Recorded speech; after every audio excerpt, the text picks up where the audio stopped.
ఆసరా మహారాజు తానే సమిధల్లె మారి నిలువెల్లా వెలిగెరా భోగాన్ని విడిచి త్యాగాన్ని వలచి తాపసిగా నిలిచెరా తన ఊపిరి హోమజ్వాలలుగా స్వర్గాన్ని శాసించెనురా అమృతమును ఆహ్వానించెనురా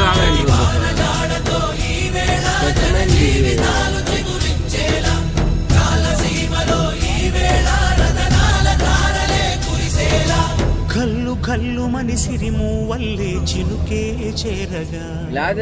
జల్లు జల్లు మని పులకింతల్లు పుడమే పాడగా హరివిల్లు ఎత్తి కరిమబ్బు వాన